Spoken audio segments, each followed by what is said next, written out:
Halo semuanya, dalam kehidupan kita pasti kita bertemu dengan orang dengan berbagai karakter, bermacam-macam. Jelas, di dunia ini tidak sendirian kita, ada orang lain.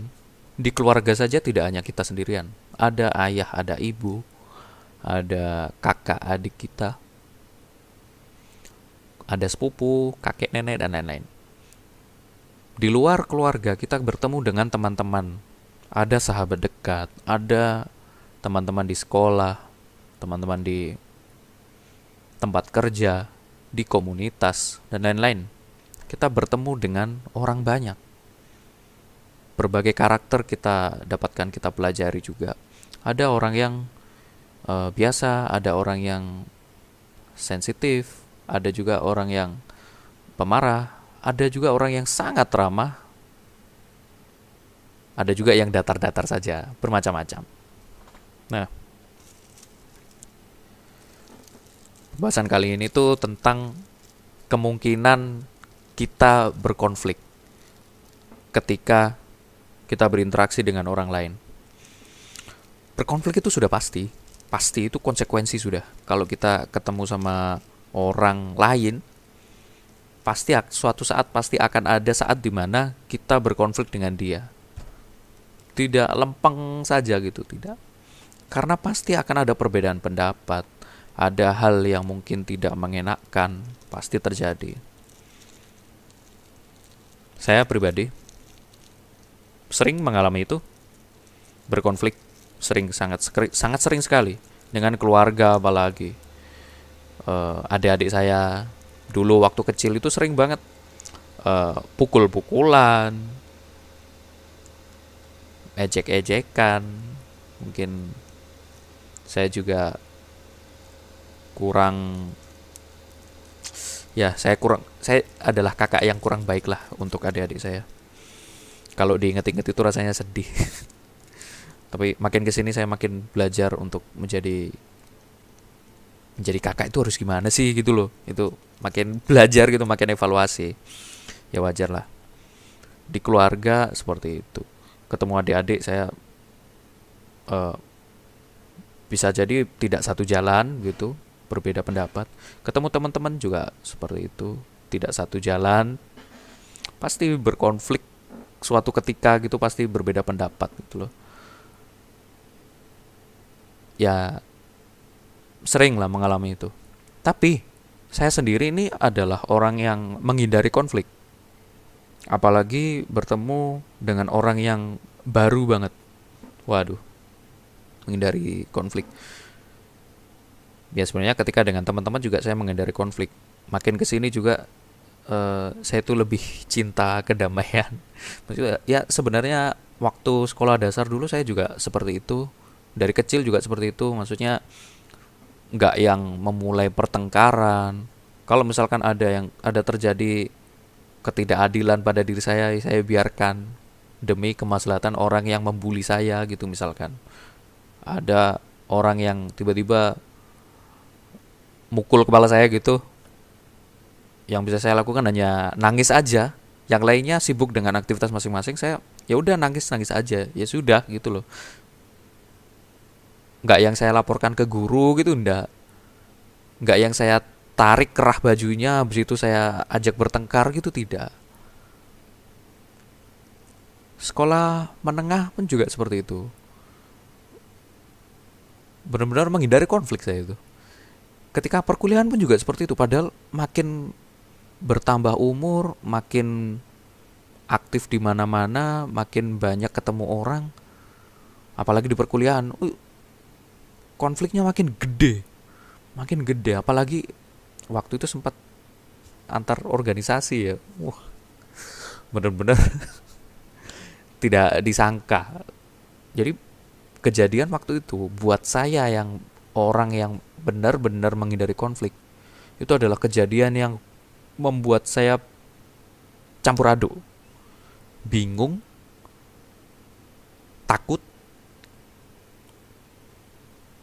apalagi ya, bingung, takut, lebih banyak bingungnya sih, karena Saya nggak tahu harus berbuat apa ini kalau saya bela salah, nggak saya bela salah. Waktu itu masih nggak tahu mana yang harus saya bela, karena mungkin terlalu baik ya. terlalu terlalu sering menghindari konflik itu loh, sampai saya nggak ngerti mana sisi yang baik, mana yang memulai. Gini nih, maksudnya bukan ada baik ada buruk, enggak, maksudnya karena terlalu sering menghindari konflik, saya jadi menganggap semuanya itu baik-baik saja, dan itu tidak bagus. Yaitu evaluasi, yaitu diri saya gitu, bahkan sampai sekarang.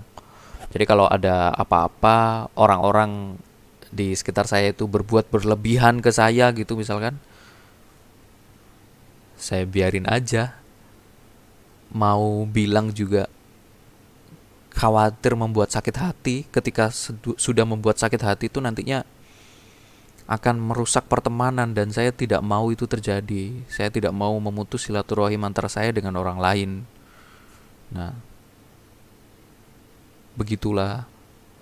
Makanya dari dulu sampai sekarang saya tuh benar-benar berusaha banget menjaga sikap, menjaga cara berpakaian agar sopan, bersikap agar tidak menyakiti hati orang lain, berkata yang benar-benar diatur sedemikian rupa biar orang lain tidak sakit hati. Itu benar-benar terjadi gitu loh. Saya lakukan dan itu kebiasaan sudah. Ya kadang kepleset. Kepleset ini artinya saya berusaha untuk sesopan mungkin, tapi ternyata di mata orang tidak sopan. Saya berusaha untuk mengatur kata sedemikian rupa, keceplosan juga. Bukan keceplosan, tapi justru malah membuat orang lain tersinggung. Atau saya berusaha menutupi sesuatu demi kebaikan, kok malah gak sengaja keceplos gitu misalnya. Itu kepleset-kepleset yang tidak bisa saya duga, dan di luar kemampuan saya lah. Tapi sejauh ini yang bisa saya lakukan adalah menghindari konflik. Kalau misalkan ada yang keliru atau sakit hati, itu dulunya saya lebih memilih untuk takut. Tapi makin kesini saya coba untuk mending diselesain segera deh. Mending diselesain segera. Karena kalau nggak segera diselesain nanti akan berkepanjangan. Saya pernah berkonflik dengan salah seorang teman ya waktu sekolah menengah atas di pesantren. Gara-gara hal sepele. Soal gengsi saja. Sepele banget. Bahkan saya lupa kejadiannya apa itu. Apa ya yang membuat kami itu sampai gengsi, sampai oke, kita nggak saling sapaan, dan berlangsung sampai eh, sekolah menengah atas di tingkat akhir hampir lulus dari pesantren itu. eh, Pada akhirnya saya sadar ini nggak bagus ini kalau kayak gini ini. Aduh, mumpung masih belum kelulusan, aku mending minta maaf langsung ke orangnya. Akhirnya dia juga eh, berpikir bahwasanya ya mending kita berdamai saja. Sudah selesai konflik-konflik itu, kita ini sudah dewasa, sudah bertumbuh lah kita itu, kayak gitu-gitu. Akhirnya berdamai. Alhamdulillahnya lulus, selesai, kami tidak berkonflik lagi. Ya komunikasinya enak lah, meskipun setelah lulus tentu jarang komunikasi ya, sudah aktivitas masing-masing. Itu wah, parah sih. Makanya itu berusaha saya hindari. Semenjak itu saya berusaha menghindari untuk, kalau misalkan berkonflik, selesaikan selesaikan. Kamu ada marah sama seseorang, gak enak sama seseorang, atau seseorang gak enak sama kamu, selesaikan. Mending kayak gitu, lebih baik daripada dipendem, daripada aku mendem, daripada dia mendem. ya meskipun berproses. Kayak gitu sih. Oh, kalau nggak salah ya waktu itu ada, waktu sekolah menengah ada hadis gini. Kalau nggak salah ya, la yahilu li muslimin ayah juro akhohu fauko salasi layalin. Tidak halal bagi seorang muslim untuk memboikot atau tidak menyapa saudaranya lebih dari 3 hari. Ini sumbernya di internet ya, ada. Tapi ini hadis sohih, hadis Bukhari Muslim, kuat, kuat hadisnya gitu. Bayangin, di hadis disebutkan 3 malam, tidak lebih dari 3 malam. Waktu itu saya berkonflik dengan teman saya ketika sekolah menengah. Lebih dari 3, lebih dari 1 bulan, lebih dari, bahkan sampai hampir lulus itu loh. Itu 1 tahun lebih, men. Waduh, itulah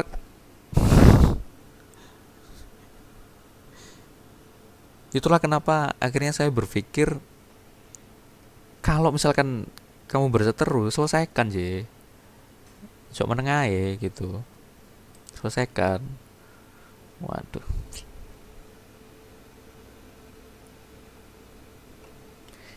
Ya susah. By the way, hadis yang penuhnya itu kayak gini.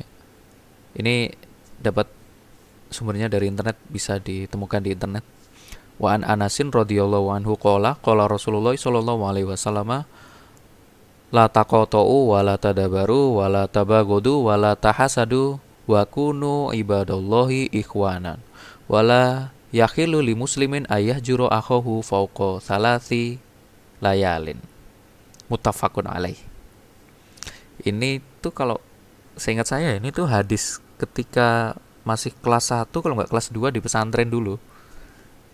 Ini artinya ya, dari Anas bin Malik radhiyallahu anhu berkata bahwa Rasulullah SAW bersabda, janganlah kalian saling memutuskan hubungan, jangan saling membelakangi, jangan saling bermusuhan, jangan saling hasud. Jadilah hamba-hamba Allah yang bersaudara. Tidak halal bagi seorang muslim untuk tidak bertegur sapa dengan saudaranya di atas 3 hari. Bentar. Tadi tuh salasin apa salah selayan?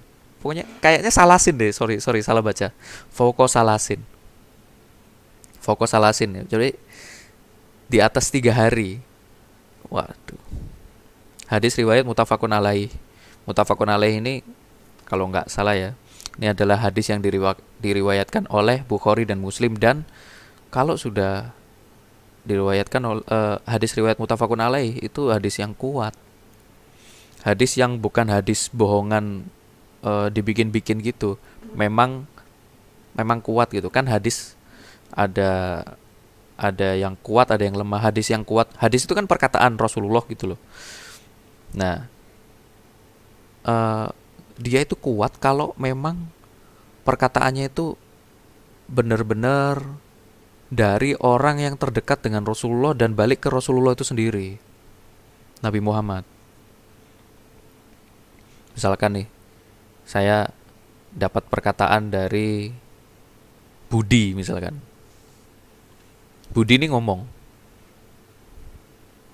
J, kepala sekolah bilang kalau kita itu gak usah sekolah hari ini. Misalkan ya, misalkan. Terus saya percaya langsung ke Budi. Yang terjadi ternyata sekolah tidak libur. Nah, ini baru hadis yang lemah. Karena hadis ini bohong. Hadis itu kan perkataan ya, seperti yang saya bilang tadi. Jadi perkataannya Budi tadi itu bohong. Nah, bagaimana dengan perkataan yang kuat? Hadis yang kuat itu adalah hadis yang seperti yang saya bilang tadi. Ini tuh kata siapa, ini kata siapa, ini kata siapa, itu jelas gitu loh. Nah, misalkan Budi ngomong, J, hari ini libur. Saya tanya, kata siapa? Itu loh, kata Tony. Tony itu adalah ketua kelas. Nah, terus saya coba tanya ke Tony, Ton, betul nggak sekarang libur? Iya betul, kata siapa? Tadi aku dibilangin sama Pak Kepala Sekolah. Nah, kayak gitu. Itu baru perkataan yang kuat dan bisa dipercaya. Nah, hadis riwayat mutafakun alaih ini adalah hadis yang kuat. Ilustrasinya paling tidak seperti itu tadi. Dan pesan di hadis ini tuh lumayan nempel di kepala dan lumayan selaras dengan karakter saya gitu yang anti konflik. Jadi kalau misalkan ada berseteru dengan orang lain, ya jangan sampai gara-gara berseteru terus nggak nyapa ya. Karena kalau nggak nyapa lebih dari 3 hari, ya berarti berlawanan lah dengan yang diajarkan oleh Nabi Muhammad SAW kayak gitu. Makanya saya berusaha ya dengan segala kelemahan saya untuk kalau misalkan saya merasa ada orang yang tidak suka dengan saya ya, apalagi kawan-kawan ya, saudara juga, ya saya coba pastikan salah saya di mana gitu. Atau kita pastikan permasalahannya itu apa biar tidak terjadi kebencian yang mendalam. Bayangin bayangin Anda dibenci selama seumur hidup. Anda dibenci selama seumur hidup dan Anda tidak tahu. Anda belum sempat minta maaf. Itu rasanya gimana ya? Rasanya itu sakit sebenarnya.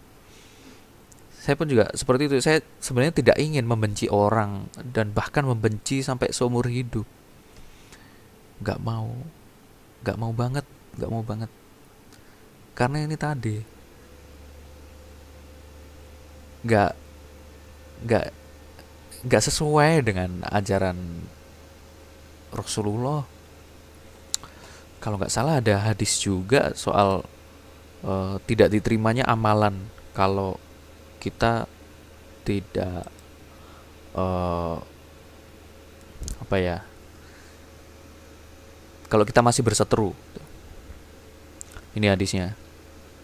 Pintu-pintu surga dibuka pada hari Senin dan Kamis, maka akan diampuni semua hamba yang tidak menyekutukan Allah dengan sesuatu pun, kecuali 2 orang laki-laki yang terdapat permusuhan antara dia dengan saudaranya. Maka dikatakan, tangguhkan oleh kalian kedua orang ini sampai keduanya berdamai. Tangguhkan oleh kalian kedua orang ini sampai keduanya berdamai. Tangguhkan oleh kalian kedua orang ini sampai keduanya berdamai. Unzuru hadaini hatta yastolaha. Unzuru hadaini hatta yastolaha. Unzuru hadaini. Sampai diulang 3 kali.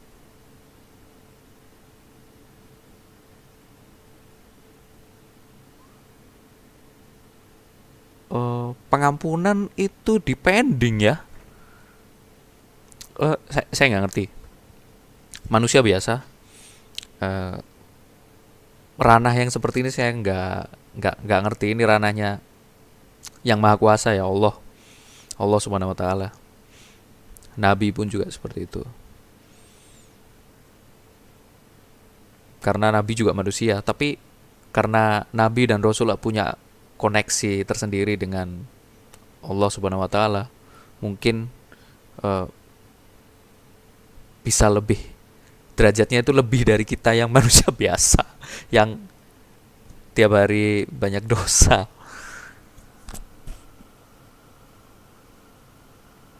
Dan ketika kita berseteru, ampunannya dipending.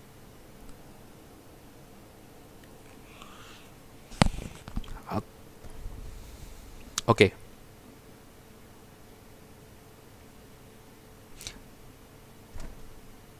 gimana ya? Oke, bagi siapapun, kawan-kawan saya atau Anda mungkin tidak kenal saya tapi Anda tersinggung dengan apa yang saya katakan, keluarga juga, apabila Anda merasa sakit hati, tersinggung dan lain-lain, saya mohon maaf yang sebesar-besarnya, mohon maaf banget, mohon maaf yang sebesar-besarnya. nggak ada maksud saya mau berkonflik tuh, nggak ada maksud, nggak ada maksud.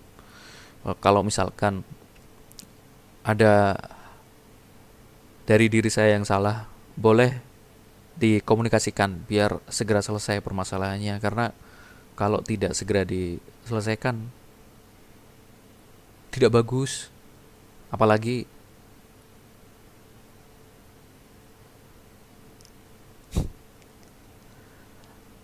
apalagi kita itu manusia gitu loh. Sewaktu-waktu bisa dipanggil oleh Yang Maha Kuasa.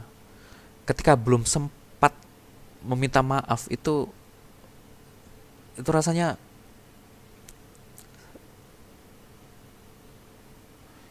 campur aduk, emosi, marah sama menyesal, malu pada diri sendiri, menyesali diri sendiri, benci pada diri sendiri juga.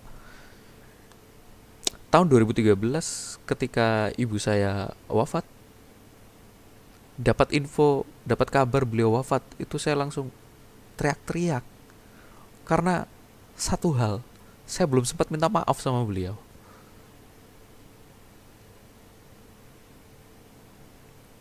Udah mah banyak dosa, gak ada prestasi.